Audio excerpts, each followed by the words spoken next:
So now, come to the main event, as it were. This is an award. This is the very first Mars Pioneer Award that this society is given. And it's to an extremely unique talent. It's going, of course, to go for Elon Musk. Now, I want to say, everybody has read in the news the various accomplishments of the SpaceX, one thing after another, Falcon 1, Falcon 9, Dragon, so forth. And of course, they just won a major contract from NASA of $440 million, which will, I think, is a reward for work well done. Congratulations for that. But I want to make some personal observations about Elon Musk. Okay. By the way, is Frank McNamara here? Frank McNamara. Does anybody know where Frank McNamara is? Does anyone know who Frank McNamara is? Okay. Okay. Well, okay, forget it. But the... all right. I first met Elon Musk at a Mars Society fundraiser that was held in the Bay Area in 2001.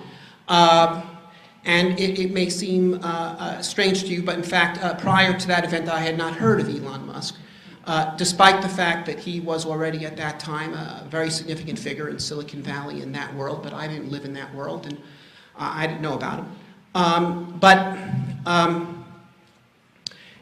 He came there, and he made a significant donation, and then we talked, and he came over to my place, and we talked a lot more, and he made a much larger donation to the Mars Society, and I must say one that allowed us to launch the Mars Desert Research Station program, which since that time, there has been over 700 people have been able to participate as crew members in that station.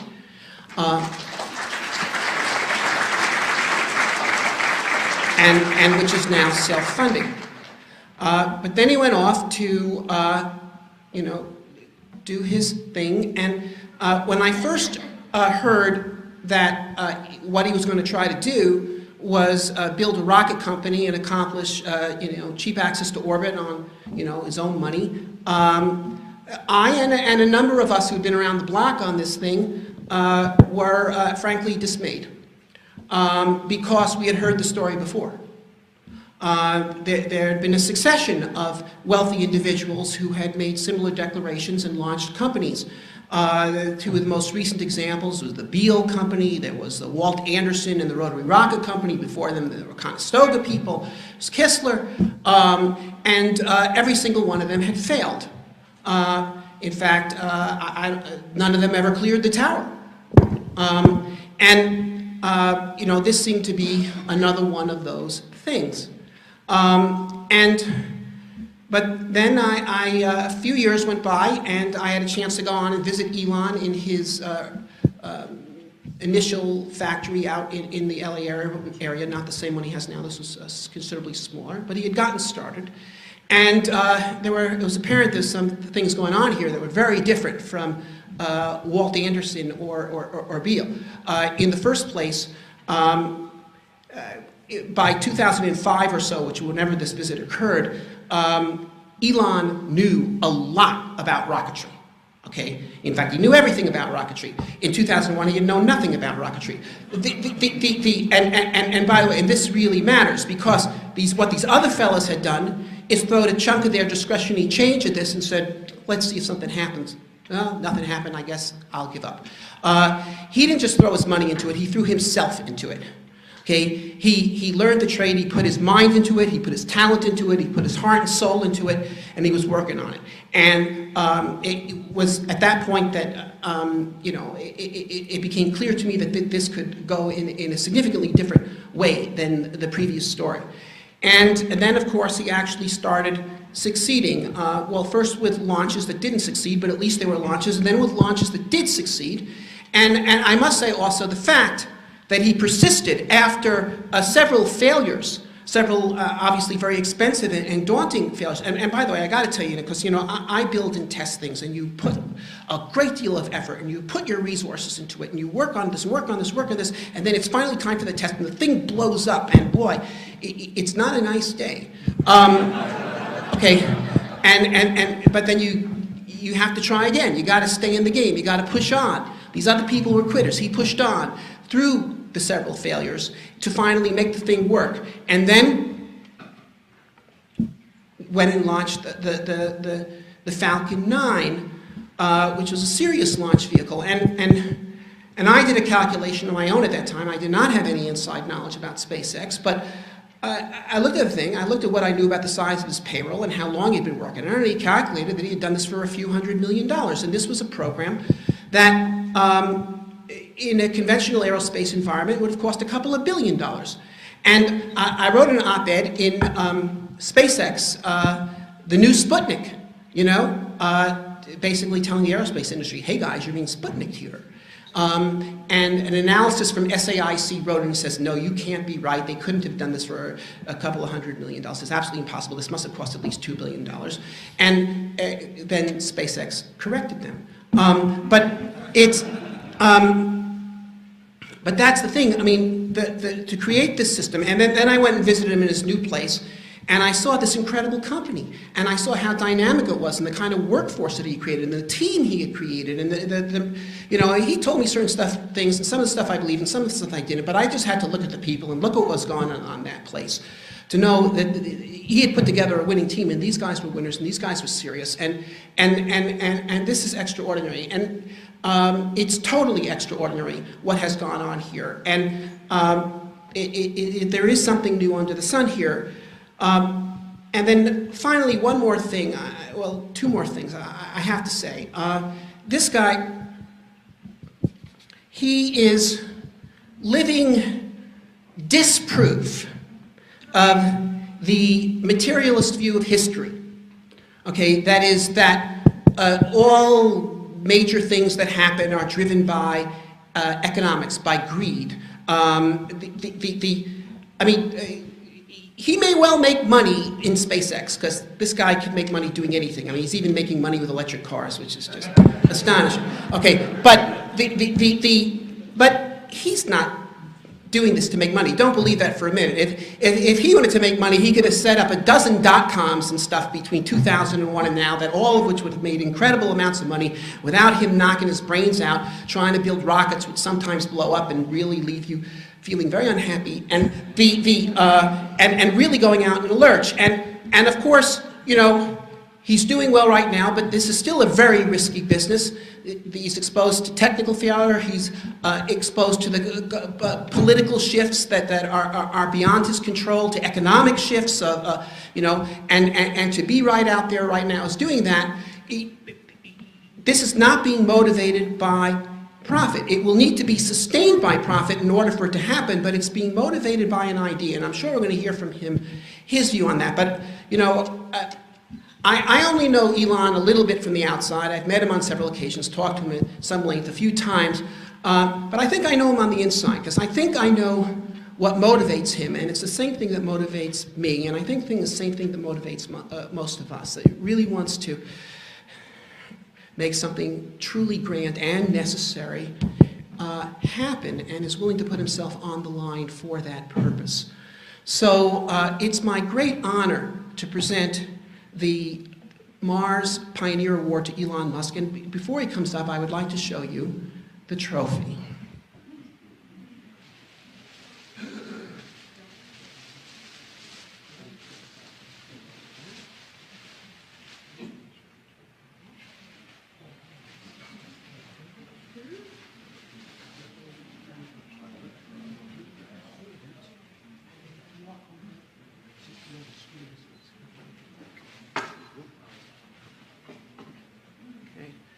So,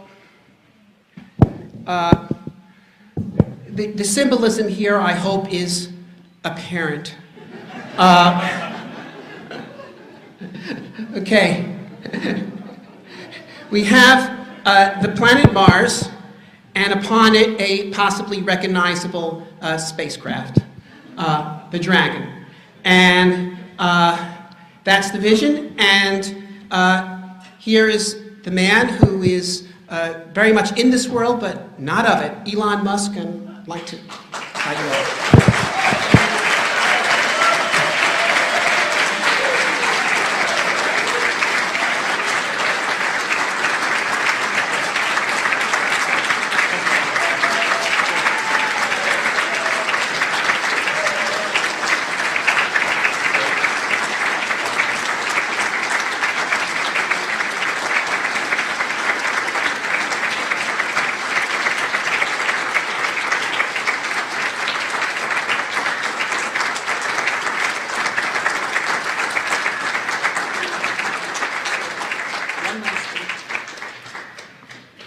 And the inscription reads, "The Mars Pioneer Award presented to Elon Musk by the chapters and members of the Mars Society, the 15th International Mars Society Convention, held in Pasadena, California, USA, August 3rd through 5th, 2012, for outstanding achievement in furthering the goal of the human exploration and settlement of Mars."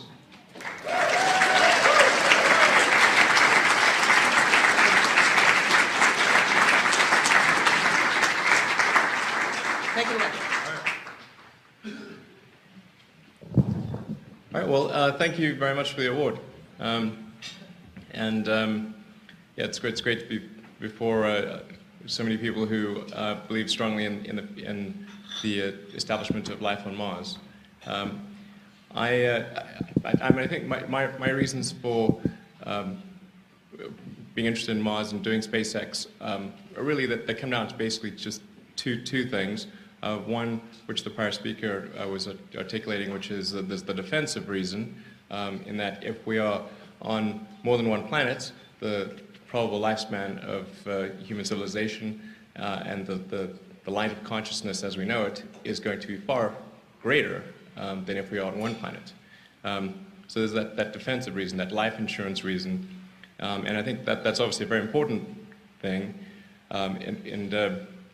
Earth's been around for 4 billion years and civilization about 10,000 years, and it's only now that we have this the window has just cracked open where it's possible for life to extend beyond Earth, and so I think it sort of seems sensible to take advantage of that window while it's open.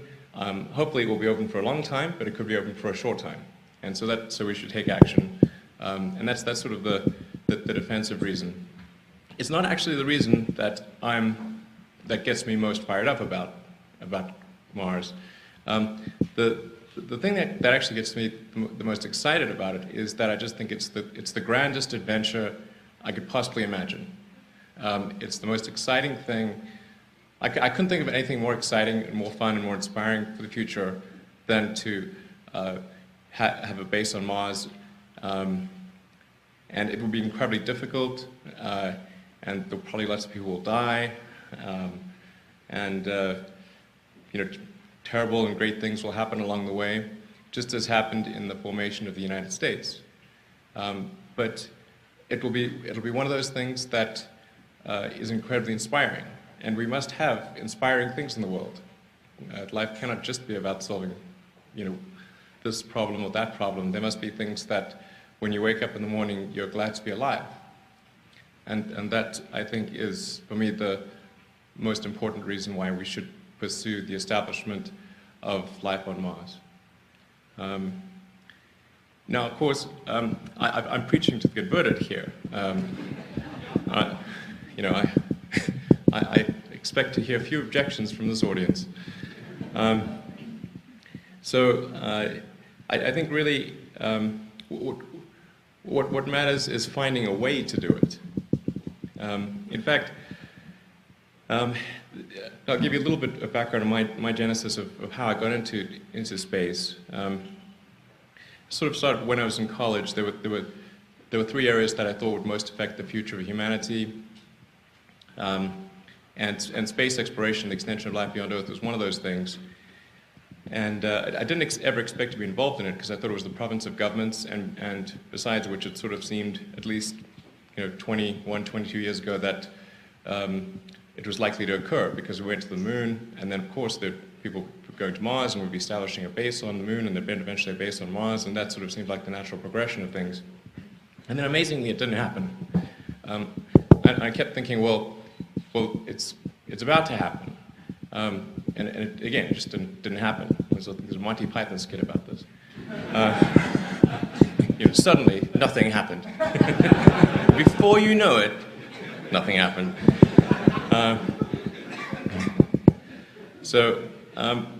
In fact, in approximately 2001, I was with a good friend of mine in college, my college housemate actually, in New York, and he asked me what I was going to do after PayPal, and I said, well, I've always been interested in space, but of course there's nothing that I as an individual could do about that. But the question got me curious as to sort of to find out, okay, well, when are we sending people to Mars? So after I got back to my hotel room, I went to the NASA website to sort of look up the schedule. Because of course there had to be a schedule. And I couldn't find it. I thought the problem was me, because it must be here somewhere on this website, but it's just well hidden. And it turned out it wasn't on the website at all. So, which was shocking. So then I thought, well, perhaps the reason is that the American people have lost the will to explore, or if we just had more, if we got people more interested in the subject, then they would be inclined to want to do it. This turned out to be a false premise, by the way, but that was my initial thought. It was a mistake.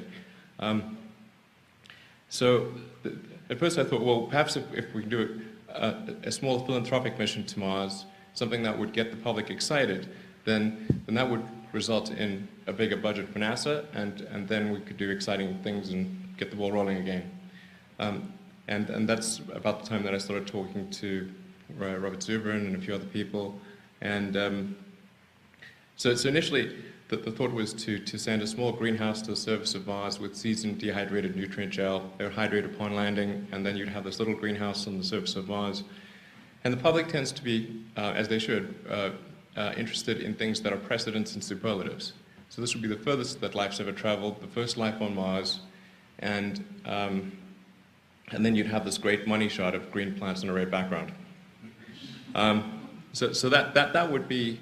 I thought, okay, well, that could get people pretty excited, and so I started investigating what that would take, and I was able to get the cost of the spacecraft down to low single-digit millions, and the cost of communications down, and I was able to get everything compressed except for the cost of the rocket, so the U.S. rockets were way too expensive. Something like a Delta II would have cost $60 million, and I figured I needed to do two parallel missions, so two identical missions in case there was an equipment failure, because then it could be counterproductive. It's like, look at that fool, he did that Mars mission and it didn't work, and now we definitely shouldn't do Mars. So I figured we had to have redundant missions, and I just didn't actually have enough money from the sale of PayPal from my stake in the sale of PayPal to actually do that. So I just didn't have enough money. So I went to Russia in late 2001, early 2002, to try to buy ICBMs. Right? And that's as crazy as it sounds. So I was, I guess, about 30 years old. Internet guy arrives in Moscow, wants to buy the biggest ICBM in the Russian rocket fleet. I said, I don't need the nuke, just need the rocket.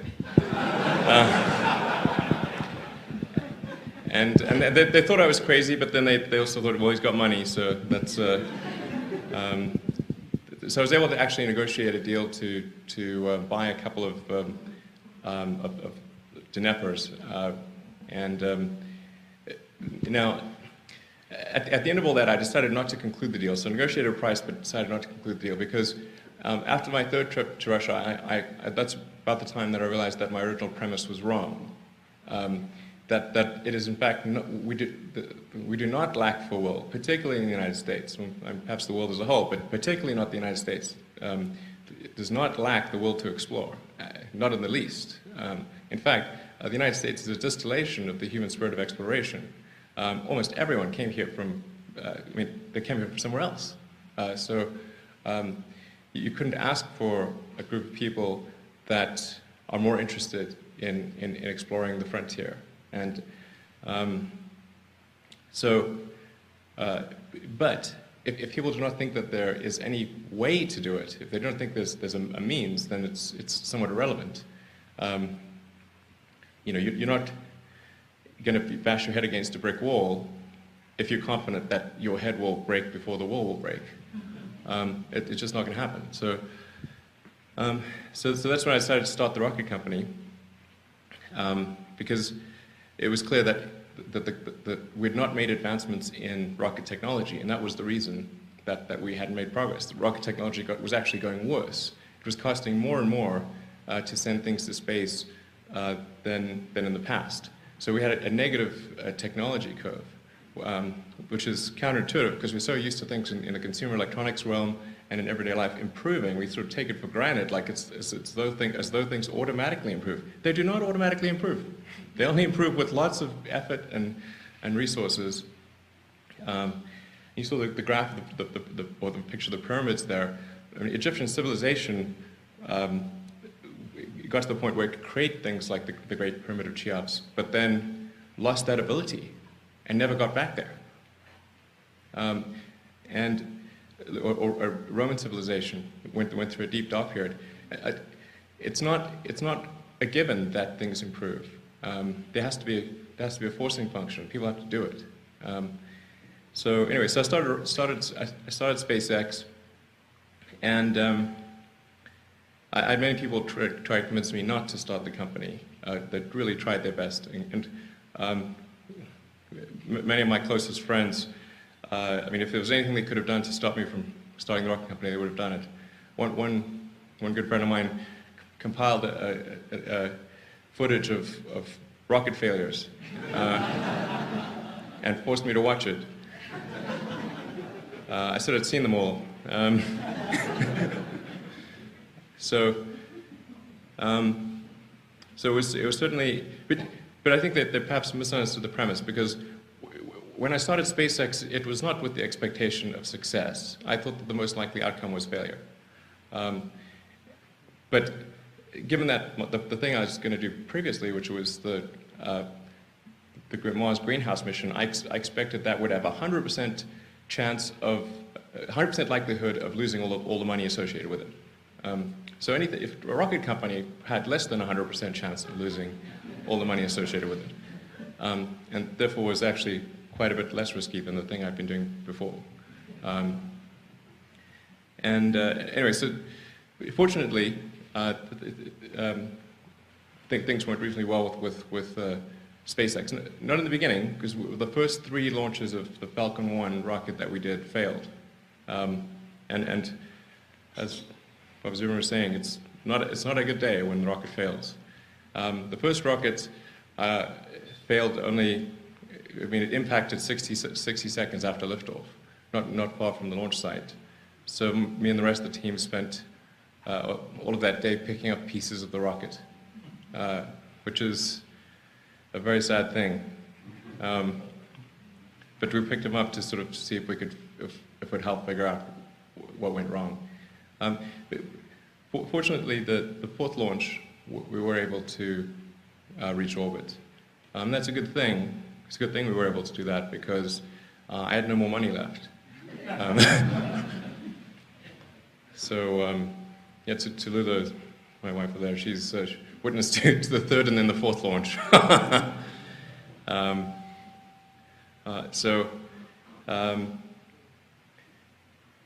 Yeah, I was so stressed out at the 4th launch, I didn't even actually feel elation. I just felt relief. So it was a very, very close call, but fortunately the 4th launch worked, and then since then all of the launches have worked. I hope they continue to work. And SpaceX has gotten a lot stronger. and we've actually been slightly profitable for the last 4 years approximately, and should be again this year.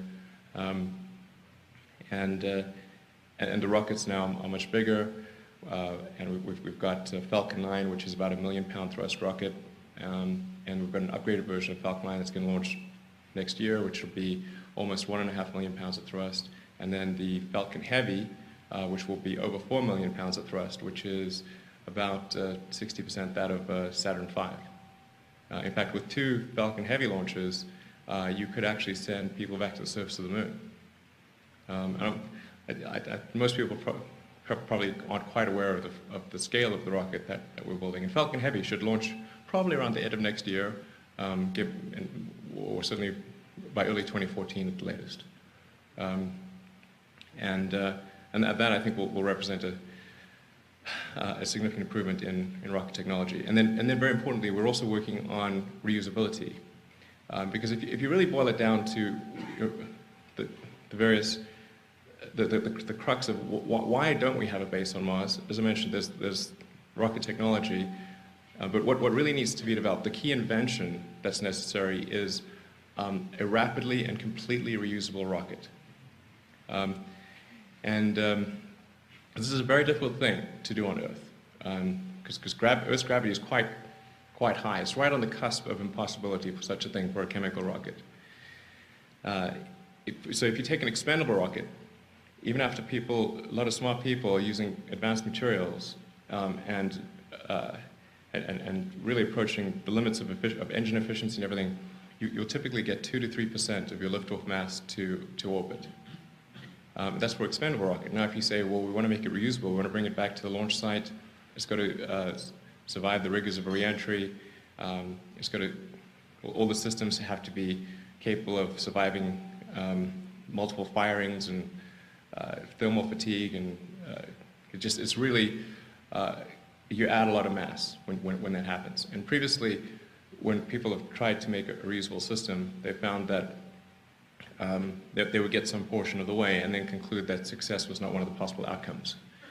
Now in government programs, of course, the program would still continue for quite some time. It's funny but true. And so the real trick then is to say, can you create a rocket that is efficient enough that in an expendable form you can push that what would normally be 2 to 3% of mass to orbit up to maybe 4% of mass to orbit, and then if you can get really good about the reusable elements, maybe that can only be cost you 2 of those 4 points. So on net, you would still get 2% of roughly of your liftoff mass to orbit. That's the thing that needs to happen. In order for that to happen, you have to really get kind of straight A+ across the board in all elements of the rocket design. Every little tiny thing, the engine efficiency, thrust to weight, the engine, the tank mass, the pressure mass, the secondary structure, the wiring, even the weight of the computers, and everything matters immensely. But if you do all those things right, then it is possible to make this work. And this is what has given me hope recently in the last few years, because I wasn't sure whether it was possible. But in the last few years, I've become convinced that it is possible. Of course, just because something is possible does not mean it will occur. But I think it can occur, which is, like I said, success being one of the possible outcomes is very important. So that's the breakthrough that SpaceX is really trying to achieve. Because the stuff we've done thus far, I think, is good. I think it's evolutionary. It's not revolutionary, and we really need the revolutionary thing to work. So I think over the next few years we'll see if we're going to be able to do that rapid and complete reusability thing. But I'm actually, if I probably should sound more optimistic than I am. I am actually quite optimistic that this will occur. So I don't want to leave any doubt in people's minds. I'm quite optimistic it'll occur. And then going beyond that's for Earth orbit. But now to establish life on Mars, I think you really ultimately need to be able to carry millions of people there and millions of tons of cargo. So you really need a fully reusable Mars transportation system, which is yet a more difficult step than creating a fully reusable Earth system. And then I was really worried that would not be possible. But last year, I became convinced that it actually is possible, which made me very happy, actually. In fact, I think Tallulah was there when I was pacing around the bedroom late at night, trying to see if this would work. And so that's good news. Now, I could be deluded, but I'm pretty. Unless I'm deluded, I think we've got something in mind which would be a solution that would work. And then comes to sort of the threshold of what it really comes down to a cost. What cost does a trip to Mars have to be in order for it to be a self-sustaining reaction? And I think you've got to roughly get to the I think around $500,000. If people could pay $500,000 to move to Mars, sell all this stuff on Earth, because you don't need it, obviously, then you could move to Mars. Then I think that would work, because that's basically the net worth of sort of a roughly middle income earning person after about 25 years in the United States is roughly $500,000. So, in fact, it's kind of hard to buy a house in Southern California for, $500,000 in a lot of neighborhoods. But I think at roughly that level is where it would work. So that's where we're going to get to. And my calculations show that it should be possible. In fact, it is possible, according to me. And then but there's a great deal of work that has to occur, and then to make it a reality. So that I think is, I think that should be really good reason to feel good about the possibility of life on Mars. So I think that's probably what I'd like to leave you with. And then in the ensuing years, we will unveil more and more about what we're going to do, and there'll probably be some ups and downs along the way, but I can finally see a path to that objective. Like I said, as long as I'm not delusional or haven't made some significant error, then I think that will hopefully come as good news to people in this room. Thank you.